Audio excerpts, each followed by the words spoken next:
magbigay, mag-provide para sa kanilang pamilya. Bakit ba kami ikot ng ikot sa iba't ibang Filipino communities sa iba't ibang bansa?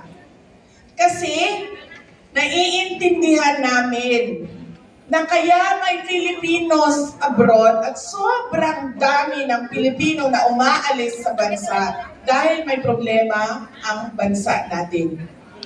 At ang bigay ng testament, ano man tawag nun kapag ikaw ay nasa prayer rally, tapos magbibigay ka ng testimonial, ay kayo. Dahil kayo yung first-hand experience kung bakit kailangan umalis sa ating bansa. Ang pangarap natin ay darating ang araw na hindi aalis yung mga Pilipino dahil nangangailangan sila. Aalis lang sila dahil gusto nila na umalis sa bayan. Hindi yung every year, yes, walang choice. Every year, nag-iiyakan dahil uuwi, tapos magbabakasyon lang, tapos babalik na naman sa labas. Kahit na masakit sa kanilang loob na umalis. Pero wala silang choice. Dahil doon sa atin, walang oportunidad ang mga tao. Walang hanap buhay, wala silang mahanap na trabaho. So yun yung dream natin para sa ating bayan. Na kapag ako, isang Pilipino, ayaw ko umalis. Gusto ko dito lang ako sa bayan. Dito ko palalaki sa Pilipinas. Dito ko palalakihin ang aking mga anak. Dito sila mag-aaral, magkakasama kami. Pamilya, okay lang. Dahil kakayanin mo sa trabaho mo doon. Hindi yung nag-iiyakan tayo taon-taon dahil masakit sa loob natin na umalis ka naman ng Pilipinas. Dahil kung nandun tayo, sigurado ay hindi natin mabibigay yung pangangailangan at gusto ng ating mga mahal sa buhay. Ganun yung gusto natin na makita para pangarap natin para sa ating bayan. Darating ang araw na aalis tayo dahil gusto natin. Hindi dahil napipilitan tayo. At hindi yung mga anak natin lumalaki na malayo sa magulang.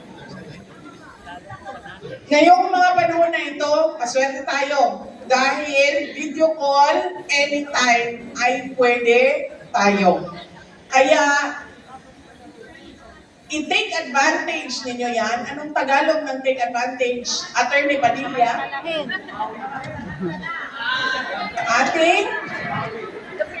Ating pukawin ang pagkakataon.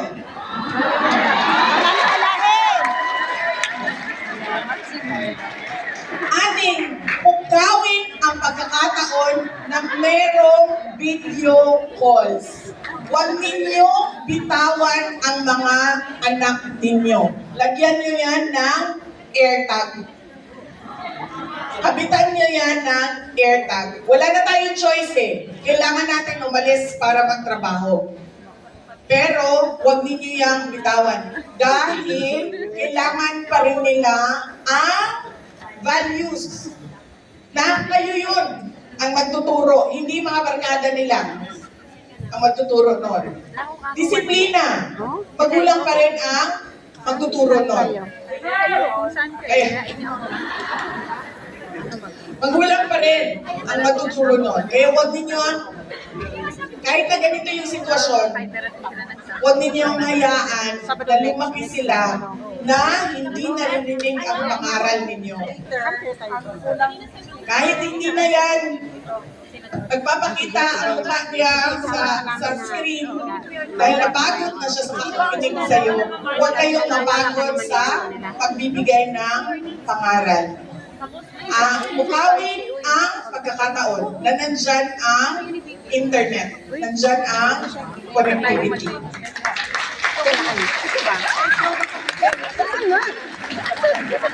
Lagi niyo yun paalala sa kanila.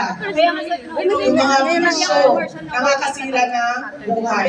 Yung pagbitawan nila sa pag-aaral nila, nakakasira ng buhay. Yung mga bad influence sa buhay nila, hindi yun ang makakatulong sa kanila para umahon sila sa kahirapan. Kundi yung sarili nilang pagsisikap at pagpapanigurado na mag-aral silang mabuti. Ang ating pangarap, isang maayos, disiplinado, maunlad na bayan para sa ating lahat. Ngayon, bukas ay para sa ating mga anak. Alam niyo po, kaming mag-asawa, nag-usap na kami kung saan kami magre-retire.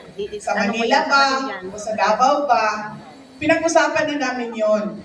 Tinanong din namin ang mga anak namin. Sabi namin, saan ba ninyo gusto tumira kapag kayo ay nagtapos ng college? Sa Manila ba kayo o sa Davao?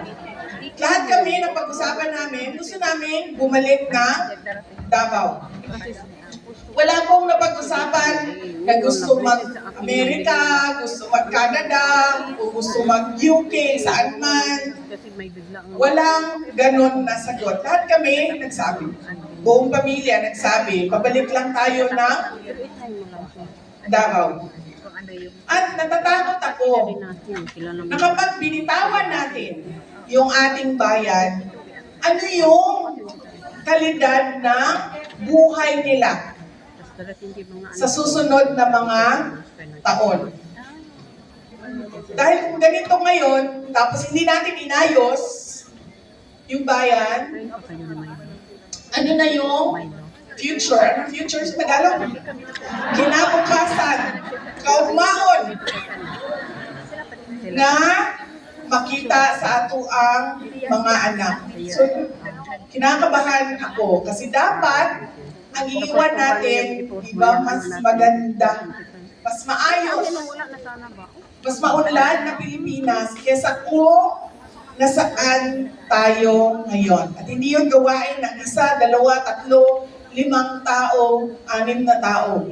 Gawain natin lahat yon mga magulang, mga Pilipino.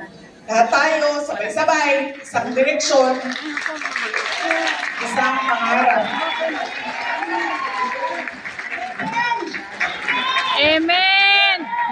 Amen! Anong tatlo, ma'am? Last 3 minutes. Last 3 minutes para tayo ay Victorious! So, ma'am, bawal daw yung aking kanta. Oh. So,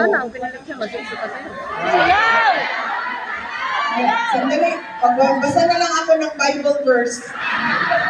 I-google mo yung Bible verse of the day ngayon. Last 3 minutes ay basahin natin ang salita ng Diyos para ngayong araw na ito.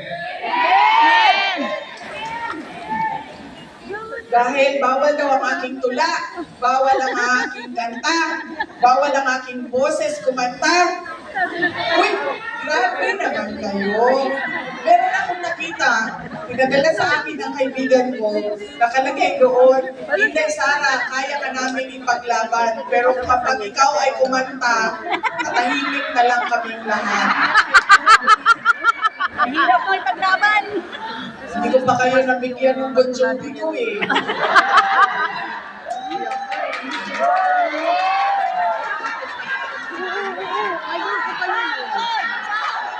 Sample!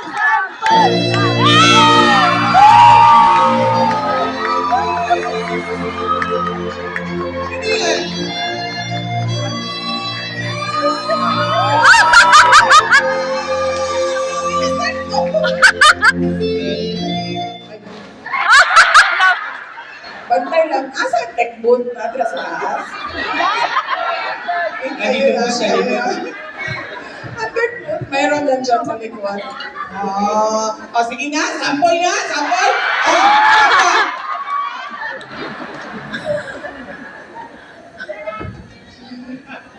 Grabe ka matamon nga, tapos kung ikaw, sample! Sample!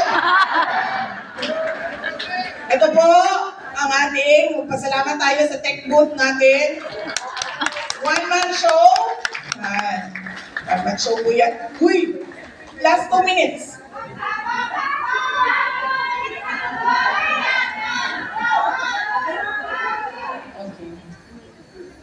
Okay. Sige. Sitting here wasted.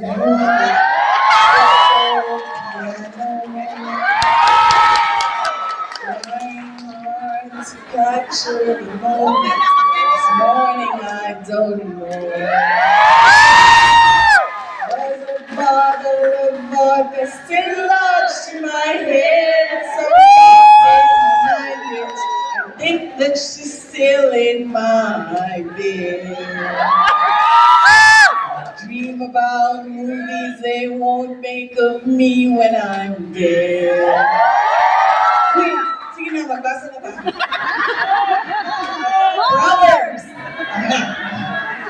Proverbs 9, verses 7 to 9.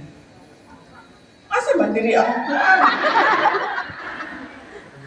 Asa man ang wala may nakabutang sa text. Nakabutang explanation.